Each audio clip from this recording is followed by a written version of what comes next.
Hello, family. Judges chapter 6. The Israelites did what was evil in the sight of the Lord, so the Lord handed them over to Midian 7 years, and they oppressed Israel. Because of Midian, the Israelites made hiding places for themselves in the mountains, caves, and strongholds. Whenever the Israelites planted crops, the Midianites, Amalekites, and the people of the east came and attacked them. They encamped against them and destroyed the produce of the land, even as far as Gaza. They left nothing for Israel to eat, as well as no sheep, ox, or donkey. For the Midianites came with their cattle and their tents, like a great swarm of locusts. They and their camels were without number, and they entered the land to lay waste to it. So Israel became poverty-stricken because of Midian, and the Israelites cried out to the Lord. When the Israelites cried out to him because of Midian, the Lord sent a prophet to them. He said to them, "This is what the Lord God of Israel says. I brought you out of Egypt and out of the place of slavery. I rescued you from the power of Egypt and the power of all who oppressed you. I drove them out before you and gave you their land.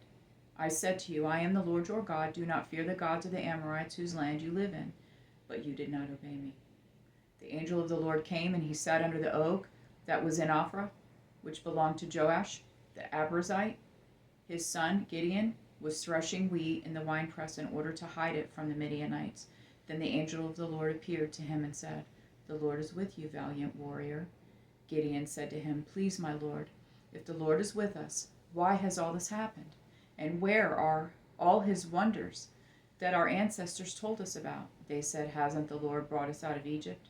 But now the Lord has abandoned us and handed us over to Midian." The Lord turned to him and said, "Go in the strength you have and deliver Israel from the grasp of Midian. I am sending you." He said to him, "Please, Lord, how can I deliver Israel? Look, my family is the weakest in Manasseh, and I am the youngest in my family's family. But I will be with you." The Lord said to him, "You will strike Midian down as if it were one man." Then he said to him, "If I have found favor with you, give me a sign that you are speaking with me. Please do not leave this place until I return to you. Let me bring my gift and set it before you." And he said, "I will stay until you return." So Gideon went and prepared a young goat and unleavened bread from a half bushel of flour. He placed the meat in a basket and the broth in a pot. He brought them out and offered them to him under the oak.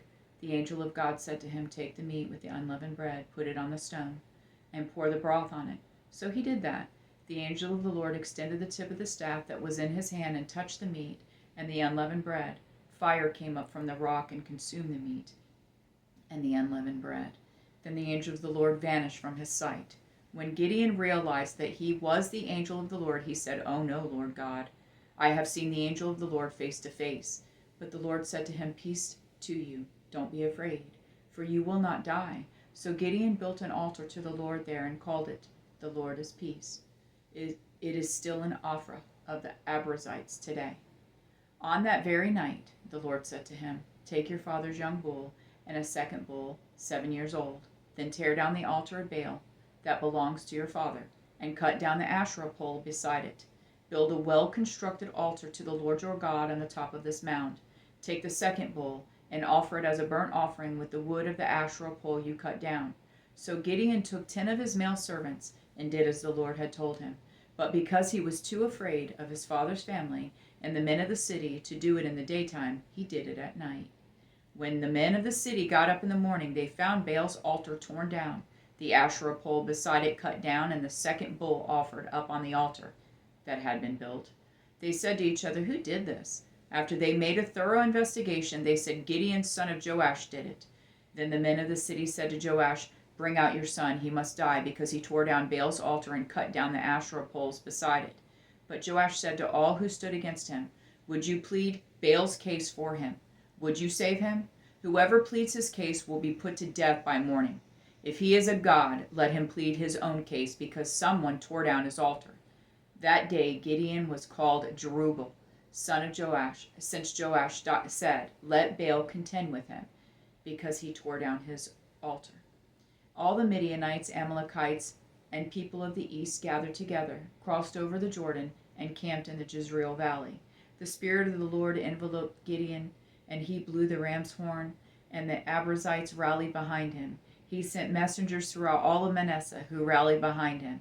He also sent messengers throughout Asher, Zebulun, and Naphtali, who also came to meet him.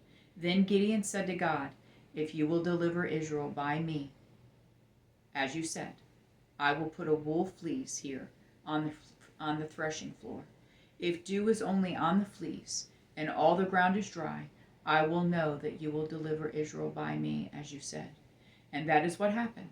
When he got up early in the morning, he squeezed the fleece and wrung dew out of it, filling a bowl with water. Gideon then said to God, don't be angry with me. Let me speak one more time. Please allow me to make one more test with the fleece. Let it remain dry and the dew be all over the ground. That night God did as Gideon requested. Only the fleece was dry and dew was all over the ground. I love you, Jonathan and Jesse.